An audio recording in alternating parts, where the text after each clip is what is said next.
आप देख रहे हैं दुनिया भर की खबरें और ये रही आज की हाइलाइट्स। यूक्रेन ने पकड़े कई रूसी फौजी, बदले में रूस ने भी तेज किया एक्शन। ईरान के न्यूक्लियर बम को लेकर अमेरिकन इंटेलिजेंस ने दी बड़ी खबर। ईरान ने यूएन में कहा, गजा में सीज फायर हो या ना हो, हम इजराइल से लेंगे बदला। गजा में बहुत बड़ा हमला, नमाज पढ़ रहे 100 से ज्यादा लोग शहीद। और तुर्की, ओआईसी, यूएन सबने की इजराइल के जालिमाना हमले की मजम्मत। आजाद बोल इंडिया में आप सभी का खैर मकदम है। आपके साथ मैं हूं आदिल खान आजाद। आज 10 अगस्त 2024 है और आप देख रहे हैं रात 10 बजे का स्पेशल शो दुनिया भर की खबरें। चलिए शुरू करते हैं दुनिया भर की खबरों का ये सफर तफसील से। अमेरिकी इंटेलिजेंस का मानना है कि ईरानी न्यूक्लियर रिसर्च सेंटर परमाणु बम बनाने का आसान रास्ता तैयार कर रहा है। अमेरिकी अखबार वॉल स्ट्रीट जर्नल का कहना है कि हालिया अमेरिकी खुफिया रिपोर्ट में यह अंदाजे लगाए गए हैं, यह आकलन लगाए गए हैं कि ईरान अब परमाणु हथियार बनाने के लिए बेहतर हालात में है और वो कभी भी ऐसा कर सकता है। वॉल स्ट्रीट जर्नल की जुमे को शाया हुई ये रिपोर्ट देखी। हमारे और उनके बीच कई घंटों का फासला है, इसलिए कई घंटों बाद रिपोर्ट्स आती हैं। तो इस रिपोर्ट के मुताबिक वॉल स्ट्रीट जर्नल की अमेरिकी जासूसों ने, अमेरिकी इंटेलिजेंस ने, उनका ये मानना है या ये उन्होंने पता लगाया है कि ईरान अपनी रिसर्च एक्टिविटीज की बदौलत अपने न्यूक्लियर वेपन प्रोग्राम को फिर से शुरू करने के लिए बेहतर हालत में है। अखबार के मुताबिक अमेरिकी नेशनल इंटेलिजेंस के डायरेक्टर एवरेल हैंस ने पिछले महीने यूएस की संसद, जिसे कांग्रेस कहते हैं, वहां एक रिपोर्ट में एक वार्निंग दी थी कि ईरान ने ऐसी एक्टिविटीज की हैं जो न्यूक्लियर डिवाइस बनाने में मददगार साबित हो सकती हैं। इजराइल में भी इस खबर से दहशत है। द टाइम्स ऑफ इजराइल ने भी इसे लेकर एक लंबा चौड़ा आर्टिकल लिखा है। यह है उसकी कटिंग। दोस्तों, बहुत से लोगों का यह मानना है कि ईरान एक हफ्ते में यह ऐलान कर देगा कि उसने न्यूक्लियर बम बना लिया है और फिर वो इजराइल पर हमला करेगा, ताकि न्यूक्लियर बम की दहशत में अमेरिका या कोई भी उसका दोस्त मुमालिक ईरान पर वापस हमला करने की ना सोचे। इसीलिए ईरान अब तक खामोश है और खामोशी से तैयारी कर रहा है। इस बारे में आप क्या सोचते हैं? कमेंट करके जरूर बताइएगा। आपकी राय मुख्तलिफ हो सकती है, हर राय का खैर मकदम है। ईरान से ही अगली खबर है। ईरान से 3-4 खबरें हैं, बड़ी हैपनिंग है आज। ईरान के सदर मसूद पेज़ेश्कियान ने मोहम्मद इस्लामी को ईरान के परमाणु ऊर्जा संगठन यानी कि एटॉमिक एनर्जी ऑर्गेनाइजेशन यानी कि AEOI के हेड के तौर पर बरकरार रखा है। वो पहले भी इस पोजीशन पर थे, उन्हें बरकरार रखा है, उनकी जगह किसी दूसरे को नहीं बैठाया। पेज़ेश्कियान ने आज जारी एक डिक्री में इस्लामी को अपना डिप्टी और AEOI के हेड के तौर पर अपॉइंट किया। साबिक सदर इब्राहिम रईसी साहब ने मोहम्मद इस्लामी को इस ओहदे से नवाजा था। अगली खबर ईरान के प्रेस टीवी के हवाले से है, जिसकी हेडलाइन ये कहती है कि ईरान के संयुक्त राष्ट्र मिशन यानी यूनाइटेड नेशंस मिशन ने ये कहा है कि ईरान के अपनी हिफाजत के लिए किए जाने वाले फैसलों का गजा में सीज फायर से कोई लेना देना नहीं है। यानी गजा में सीज फायर हो या ना हो, ईरान को अपनी सिक्योरिटी को लेकर अगर इजराइल पर हमला करना होगा तो वो जरूर करेगा। हालांकि ईरान चाहता है कि गजा में सीज फायर हो जाए, लेकिन सीज फायर हो भी गया तब भी जो इजराइल पर पेंडिंग है हमला, वो पेंडिंग रहेगा और वो रकम किया जाएगा।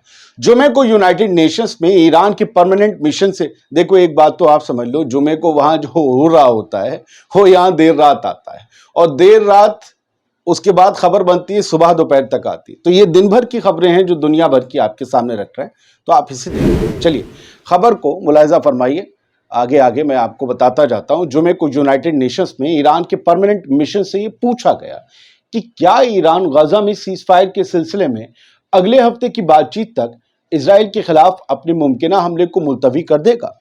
तब ईरानी मिशन ने जवाब दिया कि उनके जो हमले हैं या उनका जो मुमकिन हमला है वो गजा में गोलीबारी रुकने से भी नहीं रुकेगा, क्योंकि ये उनका हक है और फर्ज भी है।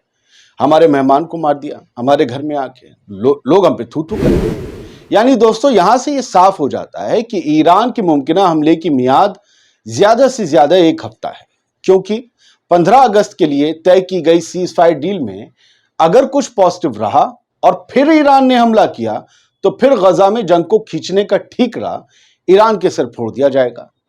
इसमें कहा गया जो अभी बातचीत हुई है कि यूएन में गजा में स्थायी युद्ध विराम स्थापित करना हमारी प्रायोरिटी है, ये ईरान की तरफ से कहा गया। हमास की तरफ से मंजूर किया गया कोई भी समझौता हमें मंजूर होगा, ये ईरान ने यूनाइटेड नेशन में कहा। और ये कहा यूनाइटेड नेशंस में परमानेंट मिशन ने कि लेकिन हमें उम्मीद है कि हमारा रिस्पांस वक्त पर और इस तरह से पूरा होगा जिससे मुमकिन सीज फायर को कोई नुकसान ना हो। यानी ईरान यहां यह भी कह रहा है कि हम बदला लेंगे, लेकिन इतना लेंगे जिससे सीज फायर पर असर ना हो। क्या इससे इशारा यह मिलता है कि हल्का होगा बदला? पता नहीं। बढ़ते हैं आगे, एक और खबर है। ईरान सिर्फ अपनी फौज को ही मजबूत नहीं कर रहा बल्कि पहले से मजबूत दुश्मन की हलचल की भी निगरानी कर रहा है। अमेरिका और उसके दोस्तों के जहाज इजराइल पर हमले रोकने के लिए ईरान के साहिल के करीब घूम रहे हैं, स्ट्रेट ऑफ हॉर्मुज में घूम रहे हैं। ये ईरान का आपको पता ही है फारस की खाड़ी है। ईरान की प्रेस टीवी ने लिखा है कि ईरान की नेवी ने ईरान के समंदर में गश्त कर रहे अमेरिकी वॉरशिप्स की ड्रोन से बनाई फुटेज जारी कर यह बताया है कि इजराइल के इस दोस्त की हर चाल पर अली खामनेई के बहादुरों की जंगजुओं की नजर है, IRGC की नजर है।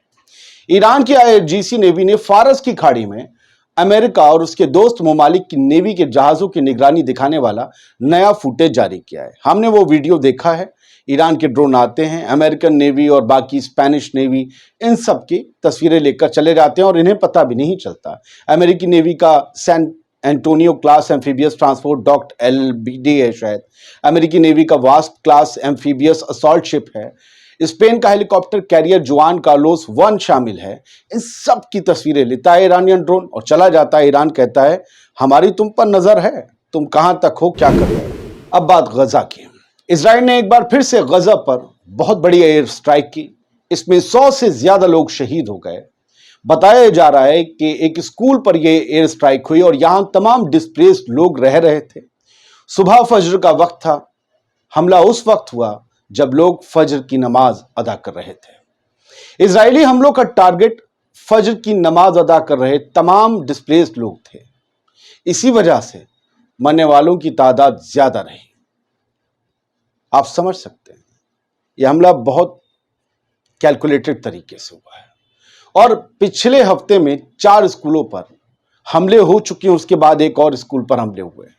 ये ताजा 100 से ज्यादा लोग एक साथ, एक के ऊपर एक, बता नहीं सकता क्या मंजर है। अरब और इंटरनेशनल ऑफिशियल्स, ये अगली खबर है। अरब और इंटरनेशनल ऑफिशियल्स और मूवमेंट्स ने आज सुबह गजा शहर के अलदराज में अल-ताबईन या अल-ताबीन स्कूल पर हुए इजरायली हमले की मजम्मत की है। ये वही हमला है। यह हमला स्कूल में नमाज पढ़ने के लिए बनाए गए हॉल पर हुआ। इससे साफ होता है कि नमाज के तय वक्त, क्योंकि फजर का हर नमाज का तय वक्त है, नमाज के तय वक्त पर इजरायली एयरफोर्स ने ज्यादा से ज्यादा लोगों का कत्ल करने के लिए यह हमला किया था। फोर्स को पता था कि इस वक्त ये लोग इस प्रेयर हॉल में, इस प्रार्थना स्थल पर नमाज के लिए बनाए गए इस हॉल में इकट्ठा होंगे, मार दो। फलस्तीनी इस्लामिक जिहाद, जो फलस्तीन का मूवमेंट है जो लड़ाई लड़ रहा है, यानी उसे PIJ भी कहते हैं, उसने इजराइल की बमबारी को फुल फ्लैग वॉर क्राइम बताते हुए इसकी मजम्मत की।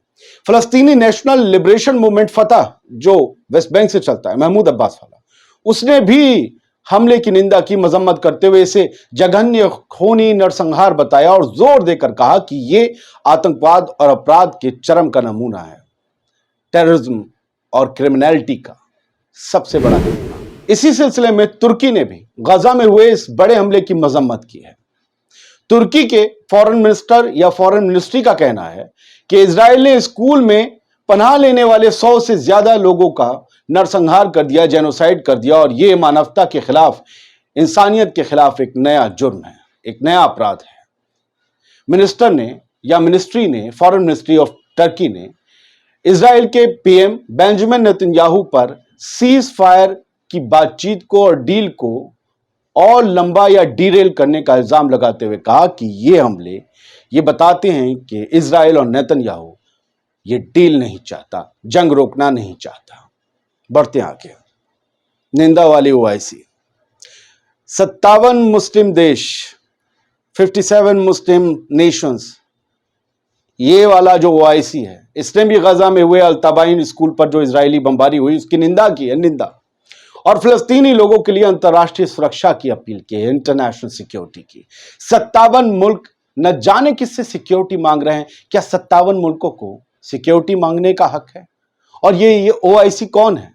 ये वही है जिससे ईरान एक मुद्दत से कह रहा है कि आप अपने रिश्ते इजराइल से तर्क करिए, उससे हर लेन देन खत्म करिए।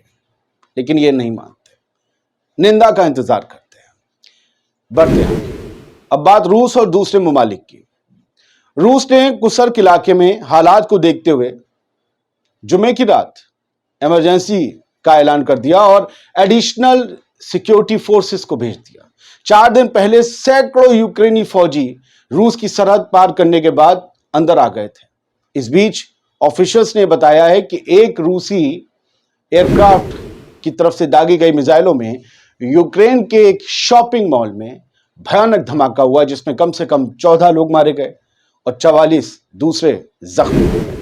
रूस की नेशनल एंटी टेररिज्म कमेटी यानी एनएससी ने यह ऐलान किया है कि यूक्रेनी घुसपैठ के जवाब में कुसर्क इलाके, रूस और 2 और पड़ोसी इलाकों में आतंकवाद विरोधी उपाय यानी काउंटर टेररिज्म मेजर्स लागू किए गए हैं।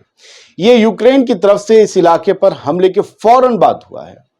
रूस और यूक्रेन दोनों देशों के बीच कॉन्फ्लिक्ट की शुरुआत के बाद से रूस की जमीन पर यह सबसे बड़ा और अहम हमला था। उधर यूक्रेन भी बहुत कुछ कर रहा है।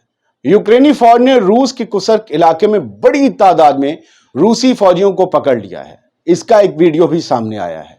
सभी की आंख पर पट्टियां बंधी हुई हैं। झंडा लग रहा है जैसे यूक्रेन का है, जो पट्टियों में दिख रहा है। तस्वीर में रूसी फौजियों को बंधे हुए देख रहे होंगे आप। कुसर्क में चल रहे कॉन्फ्लिक्ट में यूक्रेनी फौज बढ़त हासिल कर रही है, जो व्लादिमीर पुतिन के एतबार से बहुत गलत है। अब एक खबर कहीं दूर से, अल्जीरिया और ट्यूनीशिया से। अल्जीरिया और ट्यूनीशिया इन दोनों के बीच 30 साल के ब्रेक के बाद फिर से रेल दौड़ने लगी है। 357 किलोमीटर की दूरी तय करने के लिए फिलहाल 2 फर्स्ट क्लास गाड़ियों और 2 सेकंड क्लास गाड़ियों को शुरू किया गया है। हर ट्रेन में 300 मुसाफिर सफर कर सकेंगे। सिक्योरिटी रीजन से, सुरक्षा कारणों से दोनों ममालिक के बीच ट्रेन सर्विस 1995 से सस्पेंड कर दी गई थी। हालांकि साल 2003 में इसे फिर से शुरू किया गया था, लेकिन टेक्निकल वजहों की वजह से इसे फिर रोक दिया गया था। लेकिन अब 30 साल बाद फिर से ट्रेन इन दोनों मुल्क के बीच जबरदस्त तरीके से दौड़ेगी। दुनिया भर की खबरें आज आपने देखी। उम्मीद करते हैं ये वीडियो आपको पसंद आया होगा। हमारा एक QR कोड है, अगर आपको हमारी मेहनत पसंद आती हो तो हमारी टीम को सपोर्ट करने के लिए। और लगातार हम कोशिश कर रहे हैं कि आपको अच्छी एडिटिंग के जरिए और कुछ ऐसी खबरें आपको बताएं जिन पर आपकी नज़र नहीं जाती या आपको कहीं और देखने को नहीं मिलती। बताइएगा कि आपको ये प्रोग्राम पसंद आ रहा है या नहीं। सलामत रहिए, खुश रहिए।